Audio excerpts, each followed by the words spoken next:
gostaria de falar de um tema que eu particularmente gosto muito, que é falando um pouquinho sobre os animais na ótica da nossa querida doutrina espírita. Mas antes vale a pena destacar a pergunta 9 do Livro dos Espíritos, que diz o seguinte: em que é que na causa primária se revela uma inteligência suprema e superior a todas as inteligências? E o Espírito da Verdade responde por Kardec: tendes um provérbio que diz: pela obra se reconhece o autor. Pois bem, vede a obra e procurai o autor. O orgulho é que gera a incredulidade. O homem orgulhoso nada admite acima de si. Por isso é que ele se denomina a si mesmo de espírito forte. Pobre ser que um sopro de Deus pode abater. É o orgulho do homem que gera a incredulidade no Criador, em Deus. E aí começa com essa linha de raciocínio que, para alguns, que foi o acaso que criou tudo. Então eu reflito na seguinte questão: se nós, pelo nosso orgulho, nós duvidamos do Criador, é natural que a mesma pessoa que tem essa linha de raciocínio pense que os nossos animais sejam irracionais, porque a própria vaidade do homem que não acredite ter um ser superior, perfeito, que tenha criado isso tudo, também vai pensar que os animais não têm a capacidade de ter um atributo como a inteligência da maneira como nós temos. Talvez a distância evolutiva de nós para Jesus seja ser até maior do que a de um cão até nós. A capacidade de interpretação de um animal é algo fascinante. Quando, pelas suas 200 milhões, mais de 200 milhões de células olfativas, eles percebem que você está chegando. Eles sentem o cheiro de você se aproximar pelo portão e entende que a porta se abrirá e você vai entrar. Então a gente vê casos de animais que, diante das suas percepções sensoriais, eles interpretam realmente o que acontece, sabendo o que é legal, o que não é para com eles, tornando a nossa vida e essa interação com eles cada vez mais maravilhosa. Aquele gato que chega até nós miando, sabendo que você vai olhar e entender que ele está pedindo comida, ou aquela relação com as aves, daqueles que têm a capacidade de fala, muitas vezes, ao repetir, como é a pesquisa da nossa querida Irene Pepperberg, ao estudar o seu fabuloso papagaio do Congo, Alex, e ela entender que ele tem uma inteligência similar à de uma criança de 5 anos, capaz de interpretar, identificar objetos, identificar cores, ter vontades, ter birras. Então a gente observa em várias situações que os animais são mais parecidos com a gente do que a gente imagina. Fora casos maravilhosos que a gente tem e que a doutrina nos apresenta, como o caso do Dom Negrito, relatado pelo nosso querido Ramiro de Grama na obra Lindos Casos de Chico Xavier. Dom Negrito era um cãozinho que toda segunda-feira, no final da tarde, ele desaparecia da sua casa. E ia voltar só no meio da noite. E um dia a sua dona resolveu segui-lo e percebeu que ele ia toda segunda-feira à noite ao centro espírita e sentava do lado do Chico. E do Chico a gente tem o caso da boneca, que é um caso fantástico, que era uma cachorrinha que gostava de colocar o focinho e a patinha no peito do Chico, e o Chico brincava que ela estava coçando o seu peito, tirando pulgas, ele dizia assim. Até que quando ela desencarnou, o Chico ficou muito triste, porque quando a gente diz até logo, até para os animais, a gente sente muito, não é? Inclusive uma figura como Chico Xavier. E aí, num determinado momento, seus amigos resolveram presentear com uma cachorrinha. E aí ele teve a grata surpresa que se tratava do mesmo espírito. E todos ficaram encantados, né?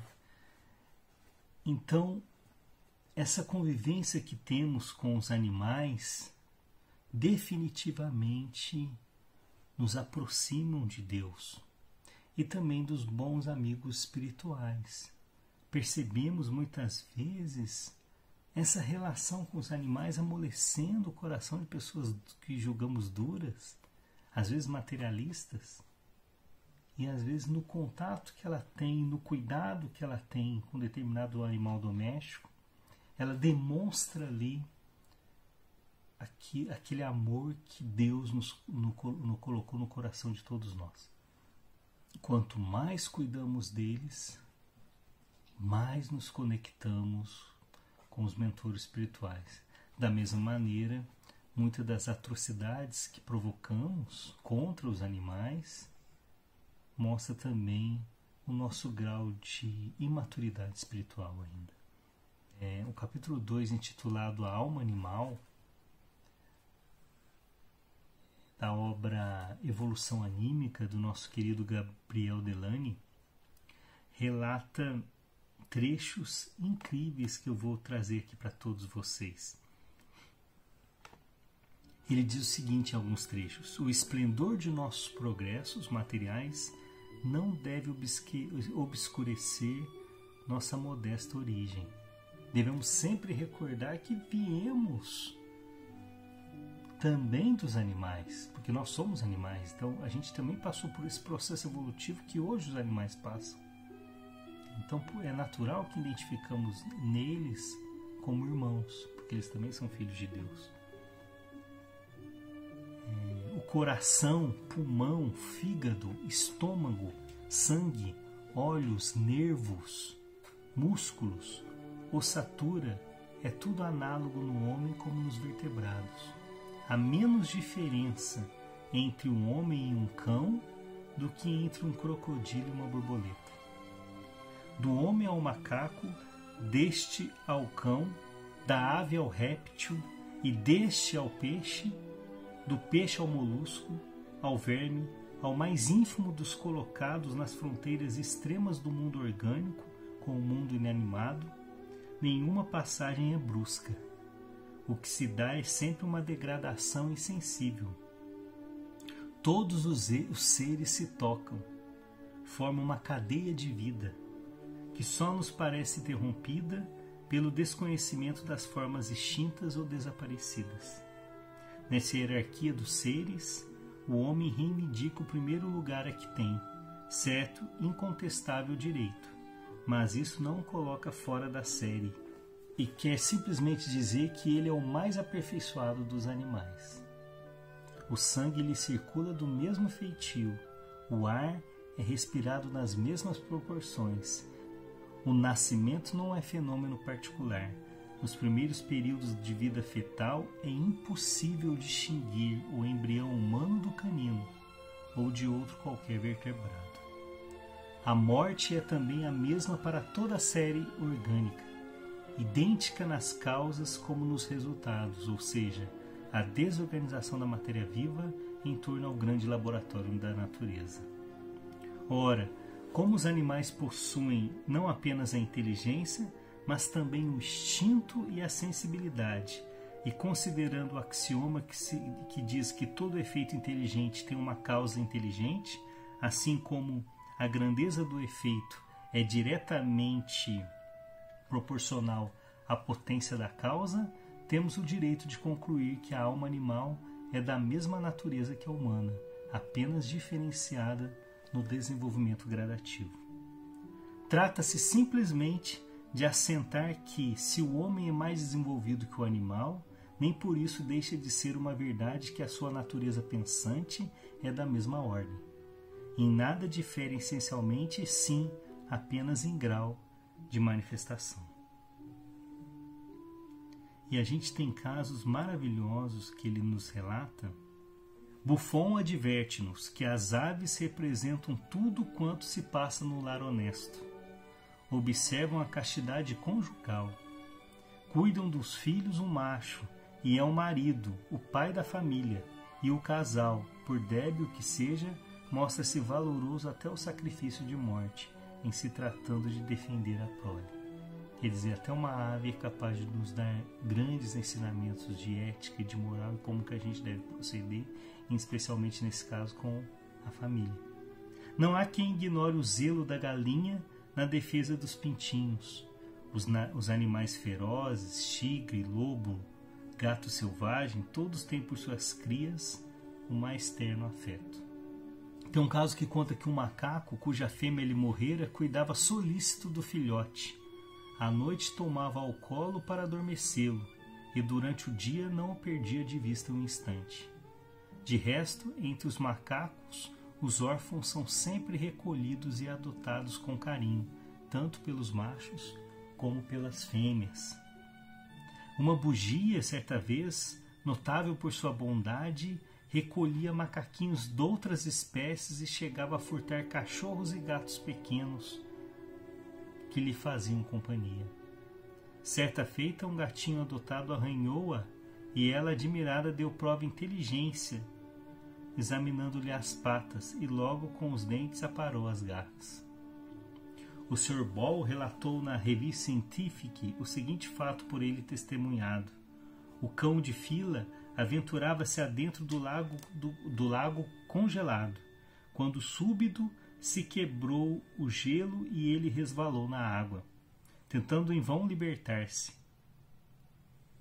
Perto flutuava um ramo e o fila se lhe agarrou, na esperança de poder alçar-se.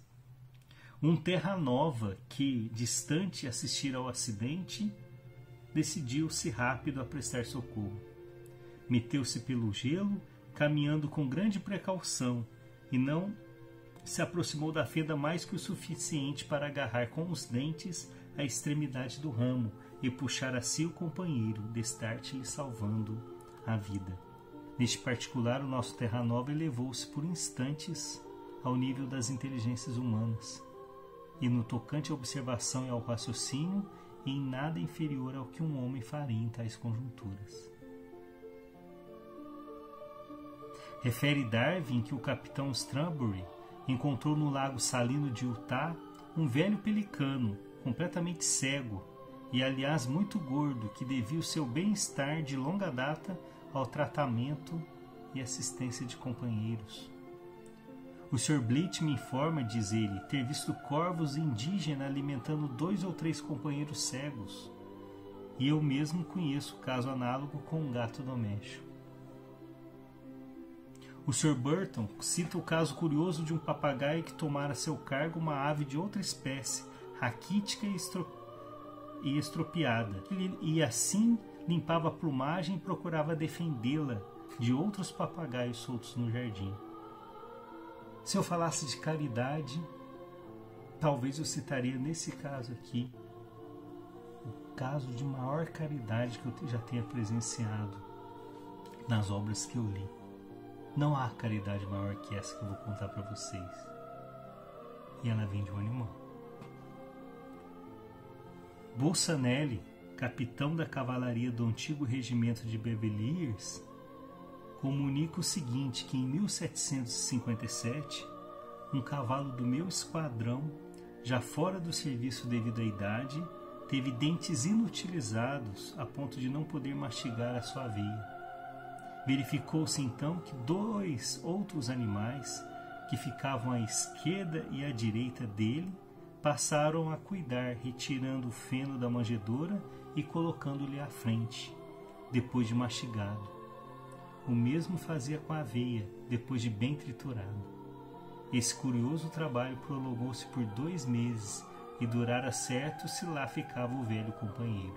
Aí tem, acrescenta o narrador, o testemunho de toda uma companhia de oficiais e soldados. Esse caso é maravilhoso. a ponto da gente perceber a sensibilidade dos cavalos e identificar que um companheiro não tinha mais condições de se alimentar e eles prepararem a comida para o seu companheiro. Não há caridade maior. E quando a gente se envolve emocionalmente com esses animais incríveis, que eu atrevo a dizer que é um presente de Deus de colocar no nosso caminho para que a gente possa ter uma vida mais bela, mais maravilhosa e longe da solidão, não é fácil dizer até logo a eles. Mas mesmo assim, quando a gente viver momentos como esse de ter que dizer até logo, que possamos rezar aos espíritos superiores e agradecer ao Pai pela oportunidade que Ele nos deu de ser tutor desses amigos que estão retornando à pátria real. E para aqueles que talvez estejam tristes por ter vivenciado esse tipo de experiência, e eu vivi uma experiência recente, quando despedi de uma companheira, e foi curioso porque o veterinário falou os órgãos já estavam falhando, e o veterinário falou assim: deixa ela descansando no cantinho lá da sala, que ela vai voltar, ela vai embora. Só que eu não consegui. Eu botei um colchão do lado para dormir do lado dela, se ela precisasse de alguma coisa, para eu poder tentar fazer alguma coisa. E por causa disso, a minha querida amiga Lila, ela não desencarnou ali comigo. Ela foi desencarnar no dia seguinte, quando deixei ela internada na clínica veterinária. Mas não nos entristecemos, porque a vida continua. E que possamos recordar o nosso querido Chico Xavier mais uma vez, quando ele relata o caso do seu irmão já desencarnado, José, quando veio buscar o seu cão Lorde. Ele se aproximou do Chico, o Lorde estava desencarnando, e abraçou como um pai abraça um filho querido, retornando à pátria real. Que possamos confiar que a vida continua, que Deus não desampara ninguém, que possamos agradecer a oportunidade de conviver com esses animais fantásticos, presentes do Criador, que possamos fazer por merecer a função de tutores desses irmãos, desses espíritos que Deus nos confiou, porque um dia nos encontraremos. Que assim seja.